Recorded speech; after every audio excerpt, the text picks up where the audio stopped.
વધુ એક મોતનો આક્ષેપ। સુરતના કતારગામ વિસ્તારમાં પરિણીતાએ ગળે ફાંસો ખાઈને આપઘાત કર્યો। ભાઈએ કહ્યું, મારી નાની બહેનને દહેજની માંગ કરીને ટોર્ચર કરી મારી નાખી। સુરતમાં સાસરિયાના ત્રાસના કારણે વધુ એક પરિણીતાનું મોત થયા હોવાનો આક્ષેપ સામે આવ્યો છે। કતારગામમાં રહેતી પરિણીતાએ ગળો ફાંસો ખાઈને આપઘાત કર્યાની ઘટના સામે આવતા પોલીસે તપાસ કરી, જ્યારે સાસરિયા પક્ષ દ્વારા સતત તેને માનસિક ત્રાસ ગુજારવામાં આવતો હોવાની ફરિયાદ પરિણીતાના પરિવારજનોએ કરી। બહેનનો પતિ કોઈ કામકાજ ન કરતો, માત્ર રૂપિયા માંગતો। સુરતના કતારગામ વિસ્તારમાં આવેલી શિવદર્શન સોસાયટીમાં રહેતી પરિણીતાએ ગળો ફાંસો ખાઈને આપઘાત કર્યા હોવાનો કિસ્સો સામે આવ્યો છે। વહેલી સવારે આપઘાત કરી લેતા સાસરિયા પક્ષ દ્વારા પરિણીતાના પરિવારને જાણ કરવામાં આવી હતી। કતારગામ પોલીસને જાણ થતાં ઘટના સ્થળ ઉપર પહોંચીને કાયદેસરની કાર્યવાહી શરૂ કરવામાં આવી છે। પરિણીતાના મૃતદેહને હોસ્પિટલ ખાતે પોસ્ટમોર્ટમ કરવા માટે લઈ જવાયું છે। मेरा नाम संदीप कुमार है। मैं अमरपुरा राजस्थान का रहने वाला हूँ। सूरत में किस जगह पे रहते हो और क्या घटना हुई? सूरत में हम रहते नहीं हैं, हम अभी आए हैं। सूरत में मेरी बहन रहती थी, वो कतारगाम एरिया में उसका ससुराल था। वो इस दुनिया में नहीं रही तो उसके अंतिम विदाई के लिए आए, लेकिन यहाँ आके पता चला कि उसको 1 साल से टॉर्चर किया जा रहा था।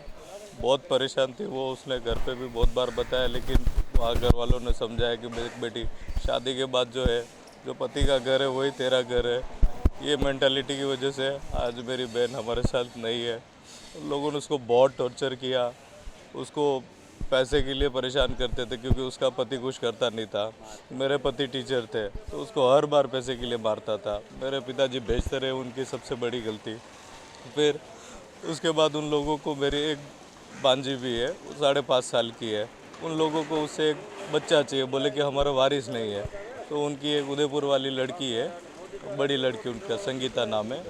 वो फ़ोन करके उसकी माँ को बराबर बोलती थी कि जब तक बच्ची नहीं हो इसको यहाँ मत लाओ, जब तक बच्चा नहीं हो इसको मत लाओ।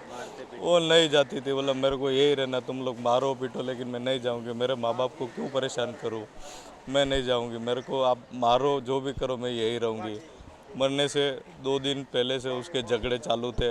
उसको मारा, मैं अंदर देख के आया, टॉपसी में अंदर उसको चेहरे पे यहाँ पर सूज रहा है।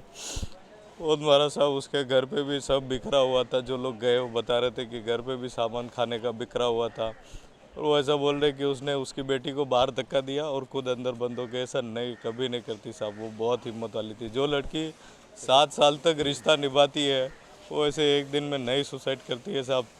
उसको सुसाइड करवाया गया है, उसका मर्डर किया गया है। क्योंकि कोई भी सुसाइड ऐसे नहीं करता है साहब। किसी के मन में मरने का विचार तब तक नहीं आता है जब तक वो इस हद तक, यहाँ तक नहीं बढ़ जाता है साहब। और मेरी बहन तो ऐसा करती भी नहीं थी। उसको अभी 1 दिन पहले इस बात पे मारा उसकी सास ने कि उसने उसके पति का घूंघट नहीं निकाला था साहब। ये दकियानुसी बातें, इन चीज़ों की वजह से पता नहीं समाज कहाँ तक पहुँचेगा, लेकिन इन लोगों के दिमाग में अभी भी इस बात का कचरा भरा हुआ है। और इस छोटे छोटे कचरों की वजह से मैंने अपनी बहन खो दी है।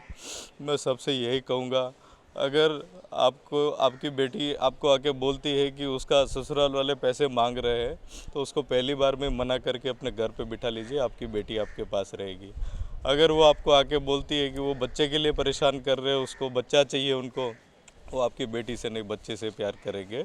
अपनी बेटी को अपने पास रखिए, वो ज़िंदा रहेगी तो ज़्यादा अच्छा रहेगा। मैंने अपनी बहन खोई है। मैं नहीं चाहता कोई भी बाप अपनी बेटी को, कोई भाई अपनी बहन को, ऐसे लोगों, ऐसी छोटी सोच वाले लोगों के चक्कर में साहब। मेरी एक ही दरख्वास्त है अभी गुजरात सरकार से और गुजरात पुलिस से। मुझे इनके ऊपर पूरा भरोसा है कि ये हम लोगों को पूरा न्याय देंगे। मुझे पूरा भरोसा है इनके ऊपर, कोई न्याय दे ना दे, लेकिन हमारे देश का जो मीडिया है, हमारे देश की जो पुलिस है और हमारी जो सरकार है, वो ऐसे लोगों के खिलाफ सख्त से सख्त कार्रवाई करेगी। ऐसे लोग खुले नहीं घूमने चाहिए साहब, नहीं तो किसी दूसरे की बहन बेटी की ज़िंदगी बर्बाद करेंगे। हमें न्याय चाहिए। मेरे को अंदर एटोप्सी में लेके गए, मैंने बहन की बॉडी लेने से मना किया साहब। बहन तो चलेगी, बॉडी ले जाके कहाँ लेके जाऊँगा।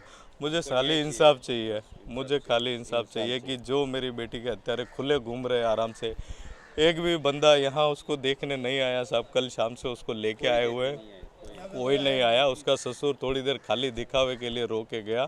ना उसका पति यहाँ आया, ना उसकी बेटी को यहाँ भेजा उन्होंने, ना उसकी सास यहाँ आई, ना उसकी ननंद जो थी वो यहाँ आई। कोई नहीं आया साहब। इतने ही अच्छे लोग थे, इतना ही सब कुछ था, तो यहाँ एक बार आते उसको देखते। भले ही उसके अंदर आत्मा नहीं थी पर शरीर था साहब, उसको भी कुछ लगती होगी। मैं उसका भाई हूँ। हम लोग बाहर से कम 12 घंटे भूखे प्यासे ट्रैवल करके आए, फिर भी यहीं पर रहे थे साहब। नहीं कहते, हमारा दिल था उसके अंदर साहब, इन लोगों का नहीं था साहब। बहुत बहुत गलत किया इन्होंने। पीएम रूप पे हो, क्या पुलिस से बात हुई है? बॉडी को लेके जा रहे हो अंतिम क्रिया के लिए, क्या कहें? नहीं, अभी हम बॉडी नहीं लेके जाएंगे साहब, जब तक उन लोगों के खिलाफ कार्रवाई नहीं होगी ना। हमारा पूरा फैमिली यहाँ पर है, मेरे सारे रिश्तेदार, हम सब राजस्थान से आए हुए हैं। और मेरा एक ही रिक्वेस्ट है साहब कि हमें खाली न्याय चाहिए, खाली न्याय चाहिए।